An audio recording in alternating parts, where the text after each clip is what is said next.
एक बूढ़े सन्यासी कुछ दिन पहले मेरे पास आए।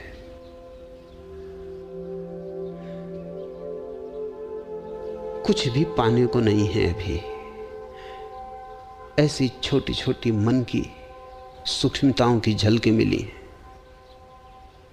कि कभी शांत बैठे हैं तो प्रकाश दिखाई पड़ गया है, कि कभी शांत बैठे हैं तो भीतर ऊर्जा का उठता हुआ स्तंभ दिखाई पड़ गया है।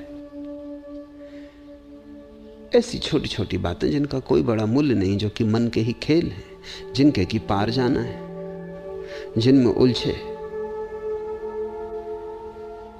तो कभी भी परमात्मा तक पहुंचा नहीं जा सकता। बड़े परेशान भी थे क्योंकि अब आगे कैसे बढ़ें। मैंने उनसे कहा कि साफ सी बात है, आगे कैसे बढ़ें ये बड़ा सवाल नहीं है। जो आपको अभी तक हुआ है उसको आप पकड़े हैं तो आगे कैसे बढ़ेंगे। जैसे कोई आदमी रास्ते के किनारे लगे एक वृक्ष को पकड़ ले, फिर पूछे कि अब आगे कैसे बढ़े, इसमें क्या मामला है, इस वृक्ष को छोड़ो, इसको पकड़े हो तो आगे कैसे जाओगे। छोड़ के ही कोई आगे जाता है। एक सीढ़ी छोड़ो तो दूसरी सीढ़ी पे पैर पड़ता है, सीढ़ी पकड़ लो तो आगे पैर पड़ना बंद हो जाता है। अब वो अकड़े हुए, वो कहते हैं कि उनकी कुंडली जग गई। वो अकड़ बता रही है कि वो जो छोटे छोटे अनुभव हुए पकड़ लिए गए।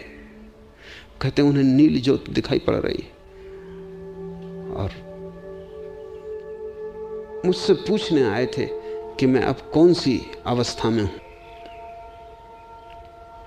मैंने उनसे कहा कि ये पूछो ही मत, क्योंकि दो ही अवस्थाएं हैं, ज्ञानी की और अज्ञानी की, तीसरी कोई अवस्था नहीं।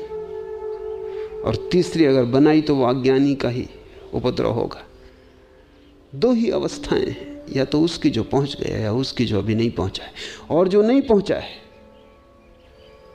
उसने अगर कोई अवस्था बना ली मध्य की तो उसी अवस्था को पकड़ लेगा। पकड़ने के कारण पहुंचना मुश्किल हो जाएगा। अवस्था बनाओ मत, अभी तो दो में से तय कर लो। तुम ही कहो कि इन दो में से तुम्हारी कौन सी अवस्था है। अज्ञानी के कहने में उनको बड़ी कठिनाई हुई। अगर वो कह सकते कि अज्ञानी की आखिरी मंजिल का खतरा अलग हो जाता, यात्रा शुरू हो जाती। उन्होंने कहा कुछ कुछ ज्ञानी की, पूरा ज्ञानी तो मैं नहीं हूं। उनका कभी सुना है अधूरा ज्ञान, कभी सुना है कि ज्ञान की कोई डिग्री होती, कि अभी 50% हो गया, अब 60% हो गया, अब 70% हो गया। कभी सुना है कि ये बुद्ध 10%, ये बुद्ध 20%, ये बुद्ध 70% और ये बिल्कुल खालिस 24 कैरेट। बुद्धत्व की कोई अवस्थाएं नहीं। बुद्धत्व या अबुद्धत्व।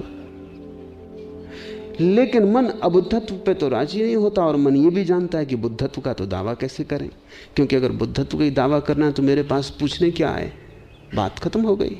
दूसरे तुम्हारे पास पूछने आएंगे, तुम क्यों मेरे पास पूछने आए हो। ये भी नहीं कह सकते कि मैं बुद्ध हो गया हूं, वो तो हुए भी नहीं, अन्यथा कोई जरूरत ही ना था कहीं जाने की। और ये कहने में मन सकुचाता है कि मैं अज्ञानी हूं। यही खतरा है। जब तक परम ज्ञान ना हो जाए तब तक तुम अज्ञान को ही अपनी अवस्था समझना, और इंच भर भी तरकीबें मत निकालना कि हाँ कई तरह के अज्ञानी हैं, कुछ मुझसे नीचे हैं। कोई अज्ञानी तुमसे नीचे नहीं है और तुम किसी अज्ञानी से ऊंचे नहीं हो। अज्ञानी यानी अज्ञानी। कुछ अज्ञानी धन में खोए होंगे, कुछ अज्ञानी धर्म में खोए हैं, किन्हीं ने तिजोरियां भर ली हैं, किन्हों ने त्याग कर लिया है, किन्हीं के पास सिक्के चांदी के हैं, किन्हीं के पास सिक्के त्याग के, किन्हीं ने उपवास खाते बहियों से भर रखे, त्याग व्रत, और किन्हीं ने कुछ और कूड़ा कबाड़ इकट्ठा कर लिया है। कोई बाहर की रोशनी के लिए दीवाने हैं, किन्हीं ने भीतर की रोशनी को पकड़ रखा है, लेकिन सब अज्ञानी है। बाहर और भीतर से कोई फर्क नहीं पड़ता। ज्ञान की घड़ी के पहले तक, आखिरी क्षण तक तुम अपने को अज्ञानी ही समझना। अगर आखिरी क्षण को आने देना हो, जब तक कि तुम मंदिर में बुला ही ना लिए जाओ भीतर, तब तक तुम अज्ञानी ही बना रहना, तब तक तुम याचक ही रहना, तब तक भिक्षा पात्र को फेंक मत देना, तब तक तुम अपने को विनम्र ही रखना, तब तक जरा भी अहंकार को निर्मित मत होने देना। अगर इस अहंकार को तुम रास्ते पर निर्मित होने दिए तो आखिरी क्षण में यही अहंकार तुम्हें डुबाएगा। यही सांप है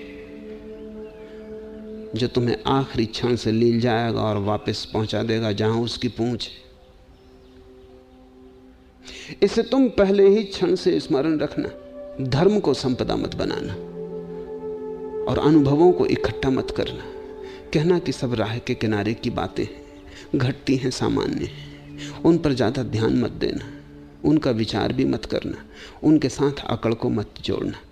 अगर तुम पहले से ही होशपूर्वक चले और अंतिम क्षण तक अपने को अज्ञानी ही जाना, तो तुम्हें आखिरी मंजिल के कदम से कोई भी वापस न भेज सकेगा।